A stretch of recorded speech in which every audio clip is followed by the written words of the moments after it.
Hola a tothom i benvinguts al meu canal. Mira, Marta, desperta't. Suposo que estàs dormint molt a gust, però... Avui no és festa, ja que matinal. Suspendre filo no és el teu plan. Ja estàs com sempre aplegant tard. Vinga, matina, són les 7:15. Bon dia. Avui estem a 2 de gener, he estat un temps sense fer vídeos perquè, sincerament, estava un poc morta. He de fer un examen ara al tornar de les vacances de 14 temes de física i química. O sigui, mentre la gent en Nadal ha estat descansant, jo he estat anant al repàs 24/7, ¿vale? Però és que a més també tinc un examen d'història, que és l'assignatura que pitjor se'm dona en la vida, i doncs així em trobo estudiant també història. Però avui he dit, no puc estar més temps sense publicar vídeo, tio, que la gent em va odiar. La qüestió que després de 3 dies que he tingut de descans, que he estat al Festivern, vinc a contar alguna anècdota. La veritat, tinc moltes anècdotes que contar perquè el Festivern se m'ha anat un poc de les mans. Però contaré com vaig començar l'any. El Festivern era 3 dies, 29, 30 i 31. O sigui, l'1 també estàvem allí, però és el dia que tu et despertes i te la pires a casa. Encara que, bueno, a l'hora que jo m'estava anant hi havia gent que encara estava de rave. Això ho deixo sempre ahí per si a algú li interessa. Jo el primer dia va ser el més random que m'ha passat en la meva vida. Sincerament. Però no ho puc contar perquè hi ha una xica molt bonica que es diu Maria Mandarina que em va fer una mini entrevisteta, llavors vull esperar-me a que sortisca el seu vídeo per després jo ja contar-ho. Però deixem a banda el primer dia. Llavors deixem a banda el primer dia, però amb un punt clau, val? I és que aquest dia va ser el que més tard vaig anar a dormir. I eren les 3:30. O sigui, això realment és una pona.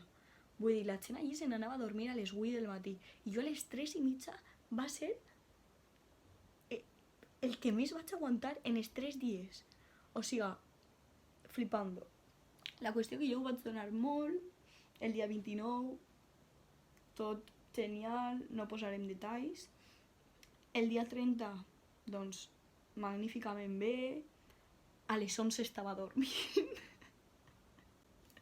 És que, tio, jo m'ofen mi, de veritat, no sé què em va passar. I arriba el dia 31. I jo, clar, vaig dir, avui, almenys, ja que aguantar fins les 12, perquè m'he de fer el meu raïm. La qüestió que plega el dia 31, tal, i jo dic, val, vaig a dormir bastant pel matí, però per la vesprada estar activa. No sé a quina hora em vaig despertar. Tot això hi ha que dir que el dia anterior m'havia citat a les 11, llavors jo vaig dormir unes 11-12 hores, val? No us mentisc. Quan em desperte, tal, dic, vaig a comprar-me algo per de dinar.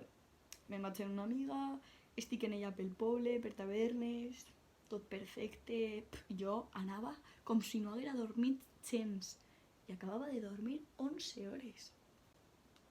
Flipando. La qüestió que anem per ahí, per tavernes, li dic, tia, que no mos sentarem, és que jo tinc molta son.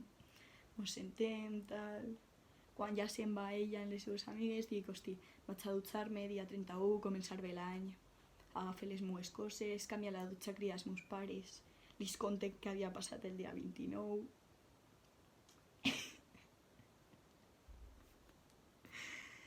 Me'n vaig a la dutxa, no tenia xancles, em dutxé sense xancles, pillant tots els hongos, pillant tot, sí. La dutxa no anava molt forta, que es diga, llavors dutxar-se era un poc complicat. I el meu outfit, cosa molt important també, era magnífic. Jo portava calcetins de pijama, uns pantalons calentets, damunt uns pantalons de pijama i damunt me vaig ficar uns altres xandals. I samarreta portava un top, damunt un altre top, damunt una samarreta d'estes de fins aquí, d'estes calentetes, més damunt la del pijama, més una sudadera blava. O sigui, l'outfit era fantàstic. Als 2 minuts me l'estava llevant perquè feia una calor de locos, però bueno, l'intenció és el que compta. Jo ja me'n vaig a la dutxa, tal, me'n vaig a dinar... Què vaig dinar? li dic a la meva amiga, tia, me'n vaig a comprar-me algo de dinar, vols que et compre algo? I em diu, compra'm sangria. Jo no bec sangria en la meva vida. Te penses que jo trobava la botella? Jo buscant, claro, imagineu-vos una persona mega dormida i sina buscant la sangria. I resulta que davant dels meus ulls ficava sangria, però estava buit, no quedava. Llavors li cride i tal, tia, que no trobe la sangria. I me diu, vale, pues compra cerveses. En vez de comprar una cervesa normal, jo compré un pack. I me toca anar des de la tenda de comprar fins al càmping en les 6 cerveses més una poma, perquè a la senyora Marta li havia una poma i no va trobar millor moment per comprar una poma. Jo ja pillé tot, em vaig al càmping, tal. I quan em plega al càmping, dic ahí les cerveses i dic, i el dinar? No m'havia comprat dinar. Per sort m'havia sobrat mig fuet el primer dia, el dia 29, el dia magnífic de la vida. I res, vaig pillar pa que n'hi havia per la taula, que igual tenia merda de tots els llocs, i vaig menjar pa en fuet, o fuet en pa, la veritat que ja no ho sé. Fins així anem bastant bé, o sigui, coses random però no tan random. Què fa la senyora Marta després de dinar? Dormir. Dormir, perquè és que jo no aplegava les campanelles, és que no aplegava. Posé a dormir, tal, i dic, buah, vaig alçar-me ja. Me la pire, m'alce i dic, vaig a veure què està fent la penya. I me passege pel càmping. I no res, em vaig trobar a Lucieta, que l'estimé moltíssim, i posava, si fas un ball et donen taronges. Doncs em vaig quedar allí com una hora mirant com la gent ballava per a menjar-se taronges. Després vaig fer un intento de moixeranga, això va ser una passada, un somni per a mi fet realitat, que pujaria a TikTok perquè la veritat que és una passada de vídeo i la caiguda, magnífic, magnífic. I ja l'hora de les 12 s'estava fent, no? Llavors comença el tamborín, és que no sé com se diu, la batucada. La batucada, tu. Ahí no vaig anar perquè jo no sabia ballar una batucada i vaig dir quasi que este no és el meu moment. Se'n va la batucada, tal, i no sé quin concert anava, i dic, vale, pues ara vaig. A mi no me preguntes què vaig fer, però jo crec que el recinte no el vaig xafar ese dia. No sé, vaig anar coneixent a penya, m'anava juntant en unos, en altres, tal, te fas amics, comences a parlar, la teua vida, tal. De repent diuen, queden 5 minuts per a les campanades.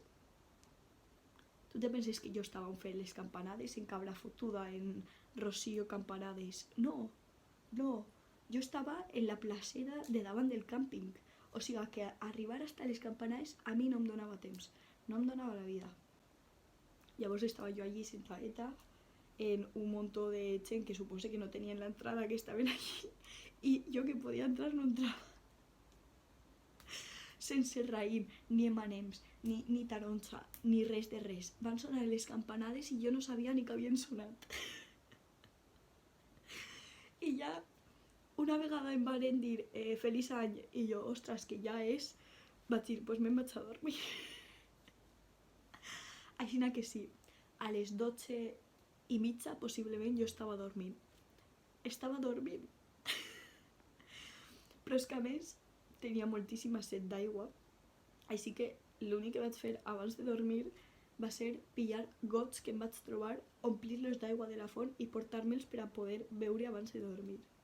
I a més, com no podia dormir en la tenda que en principi anava a dormir, vaig pillar el meu sac i vaig dormir en la dels trastos. Llavors estava tot com alcohol, menjar, motxilles, no sé què, i al mig jo em vaig fer un huequet com per a dormir així. Mira, de veritat. Van ser 3 dies molt random, molt. El primer, espero que escolteu la història perquè és magnífic.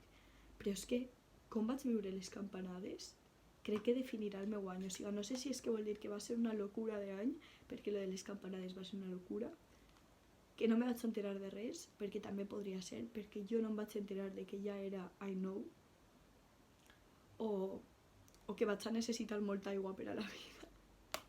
No ho sé. A veurem què ens depara el 2023. Molt bon any, molt bon de todo, i us estime molt.